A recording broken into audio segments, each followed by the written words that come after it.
NEET exam మనకు 2014లో వచ్చింది. కానీ నీట్ ఎగ్జామ్ ముందు ఎంబీబీఎస్ సీట్స్ ఎలా ఇచ్చేవాళ్ళు? సో నీట్ ఎగ్జామ్ ముందు ఎలా మనం ఎంబీబీఎస్ చేయాలంటే ఏమేం చేసేవాళ్ళం, ఏ డిఫరెంట్ ఎగ్జామ్ రాసేవాళ్ళం, అండ్ నీట్ ప్యాటర్న్ చేంజ్ అయ్యే ఛాన్స్ ఉందా, నీట్ అబాలిష్ అయ్యే ఛాన్స్ ఉందా? ఈ క్వశ్చన్ చాలా మంది ఆస్పిరెంట్స్ మైండ్ లో ఆల్రెడీ ఉంది.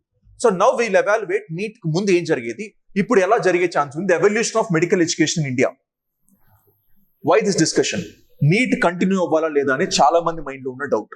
Should states conduct their own entrance exam? Like Tamil Nadu, Kerala ఇవన్నీ ఏమడుగుతున్నాయి, మా మెడికల్ సీట్లకి మేమే ఎగ్జామ్ పెట్టుకుంటాం.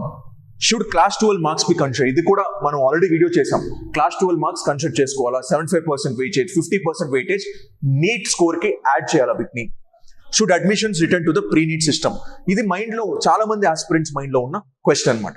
నౌ బిఫోర్ నీట్ టిల్ 2016 కన్నా ముందు ఏం జరిగేది మీరు చూస్తే, MBBS admissions were not based on one national exam. NEET exam మాత్రమే కాదు, సపరేట్ ఎగ్జామ్స్ ఉండేటివి. For example state government state own exams like AP CET, Telangana CET conduct చేసుకునే వాళ్ళం మనం. నెక్స్ట్ ప్రైవేట్ మెడికల్ కాలేజెస్ వాళ్ళ యొక్క ఓన్ ఎంట్రన్స్ ఉండేవి, deemed యూనివర్సిటీకి వాళ్ళ యొక్క మెయిన్ ఎంట్రన్స్ ఉండేది, దెన్ ఎయిమ్స్ కి ఎయిమ్స్ ఎంబీబీఎస్ ఎగ్జామ్ ఉండేది, జిప్మర్ కి సపరేట్ ఎగ్జామ్ ఉండేది. ఇలా డిఫరెంట్ ఎగ్జామ్స్ రాసేవాళ్ళు. మీరు చూస్తే స్టేట్ మెడికల్ ఎంట్రన్స్ రాసేవాళ్ళు, AIPMT all India pre medical test రాసేవాళ్ళు, AIIMS entrance, JIPMER entrance, private college entrance, deemed university exams, like ఇలా more than 5 to 10 different exams రాసేవాళ్ళు. దీనివల్ల బెనిఫిట్ ఏంటి? నాకు స్టేట్ లో రాలేదు, దీంట్లో వస్తుంది, దీంట్లో రాలేదు, దీంట్లో వస్తుంది, దీంట్లో రాలేదు, దీంట్లో వస్తుంది. అంటే మల్టిపుల్ ఎగ్జామ్స్ రాయడం వల్ల నాకు ఏదో ఒక దగ్గర ఎంబీబీఎస్ సీట్ వచ్చే గ్యారంటీ ఉంటుందని చిల్డ్రన్ నమ్మేవాళ్ళు. ఇలా డిఫరెంట్ ఎగ్జామ్స్ రాసేవాళ్ళు. సో కానీ దీంట్లో వచ్చిన ప్రాబ్లం ఏంటి, multiple times multiple application fee ఉండేది. అంటే మీరు చూస్తే మొత్తం 10,000 నుంచి 20,000 అప్లికేషన్ ఫీజుకి పోయి, డిఫరెంట్ సిలబస్ ఉండేది, డిఫరెంట్ ఎగ్జామినేషన్ డేట్స్ ఉండేవి, డిఫరెంట్ ప్లేసెస్ లో పెట్టేవాళ్ళు, high financial burden, confusion in counselling. ఇలా ఓల్డ్ సిస్టమ్ తో ప్రాబ్లం ఉండేది. అందుకనే న్యూ సిస్టమ్ తీసుకొచ్చాం. అండ్ ప్రైవేట్ కాలేజ్ అడ్మిషన్స్ మీకు తెలిసిందే, ట్రాన్స్పరెన్సీ ఉండదు. వాళ్ళేంటి, ఎక్కువ డబ్బులు ఎవరిస్తే వాళ్ళకి ఇచ్చేసేవాళ్ళు ఎంబీబీఎస్ సీట్. కాబట్టి ఒక ట్రాన్స్పరెన్సీ లేదు, కాబట్టి ప్రైవేట్ అడ్మిషన్స్ కూడా ప్రాపర్ గా ఉండేవి కాదు. Then came NEET. 2016లో ఒక సింగిల్ ఎగ్జామ్ వచ్చింది, NEET exam. One nation one medical entrance exam అనే ఒక థీమ్ తో వచ్చింది అనమాట.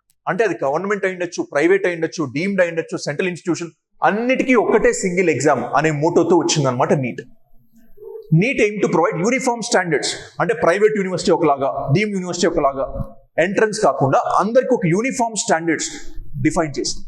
Single syllabus, NCERT based, number of exams తగ్గాయి, lower application expenses, common merit list, more transparent admissions. ఇలా it will help the aspirants to move forward. But why NEET is being debated today? ఇప్పుడు ఎందుకు debate జరుగుతుంది, ఎందుకు neat abolish చేయాలని?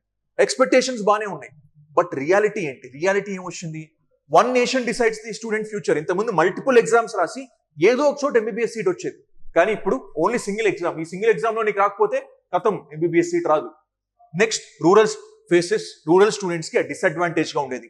Coaching culture increase అయింది, దీనివల్ల language and regional disparities exist అయ్యి mental stress కూడా పెరిగింది. ఎందుకంటే సింగిల్ ఎగ్జామ్ కదా, ఇంతకుముందు నాకు దీంట్లో రాలేదా దాంట్లో తెచ్చుకుంటా, దీంట్లో రాలేదా దాంట్లో తెచ్చుకుంటా, అలా ఉండేది. బట్ స్ట్రెస్ ఇంక్రీజ్ అయింది. What are the current demands? States తన యొక్క ఎగ్జామ్స్ తనే కండక్ట్ చేసుకోవాలి, greater weightage for class 12 marks ఉండాలి, మల్టిపుల్ అటెంప్ట్స్ ఇవ్వాలి. ఇప్పుడు జేఈ మెయిన్స్ ఉంది, జేఈ మెయిన్స్ 2 సార్లు రాయొచ్చు, జనవరిలో రాయొచ్చు, ఏప్రిల్లో రాయొచ్చు. అలా నీట్ కూడా మల్టిపుల్ అటెంప్ట్స్ ఇవ్వచ్చు కదా. Better support to rural students, strong regulation of coaching eco system ని స్ట్రాంగ్ రెగ్యులేషన్ చేయాలి. ఇది చాలా మంది ఇస్తున్న డిమాండ్ అనమాట. Now argument supporting NEET. ఇంతకుముందు చెప్పినట్టే అడ్మిషన్ కాస్ట్ తగ్గడం, వన్ స్టాండర్డ్ ఫాలో అవ్వడం, ఇవన్నీ arguments against high dependent on coaching, one day exam pressure, socio economic inequality, rural people disadvantage లో ఉండేవాళ్ళు, state board student face disadvantage. Like for example ఆంధ్రప్రదేశ్లో Telugu academy books కి focus ఇస్తారు, తెలంగాణలో intermediate syllabus కోసం. కానీ అది ఎన్సీఆర్టీ సిలబస్ కి ఈక్వల్ గా ఉంటుందా? No, it is different. So కాబట్టి డిసడ్వాంటేజ్ పొజిషన్ లో ఉండేవాళ్ళు. దెన్ రూరల్ అర్బన్ డివైడ్ ఉండేది. Is NEET getting removed? NEET ఇప్పటికీ కంటిన్యూ అవుతుంది ఎగ్జామ్ గా, బట్ డిబేట్ అనేది జరుగుతుంది. అది ఇంకా అఫీషియల్ కన్ఫర్మేషన్ రాలేదు, అఫీషియల్ నోటిఫికేషన్ రిలీజ్ కాలేదు. Final take away: before and after single exam, different exams, different recruitment, different uniform admissions, high complexity, greater transparency. కాబట్టి ఫ్యూచర్ లో నీట్ అబాలిష్ అవుతుందా లేదా గవర్నమెంటే చెప్పాలి. బట్ ఇప్పటి వరకు స్టూడెంట్స్ చేయాల్సింది ఏంటంటే మీ ఫండమెంటల్ స్ట్రాంగ్గా ఉంచుకొని ఎన్సీఆర్టీస్ చదవడం, ఫిజిక్స్ కెమిస్ట్రీ కాన్సెప్ట్స్ పైన ఎక్కువ కాన్సన్ట్రేట్ చేయడం, మెంటర్షిప్ తీసుకోవడం, టెస్టులు రాయడం, ఇవన్నీ మీరు నీట్ లాంగ్ టర్మ్ జాయిన్ అయినా, ఇంటర్మీడియట్తో పాటు నీట్ జాయిన్ అయినా చేస్తున్న ఒకే ఒక అకాడమీ శరత్ చంద్ర మెడికల్ అకాడమీ. కాబట్టి మీరు శరత్ చంద్ర మెడికల్ అకాడమీలో తొందరగా జాయిన్ అయితే మీకు ఇంటర్మీడియట్తో నీట్ అయినా సరే బేసిక్ ఫండమెంటల్స్ నుంచి స్టార్ట్ చేస్తాం. సో కాబట్టి స్టార్ట్ ఎర్లీ.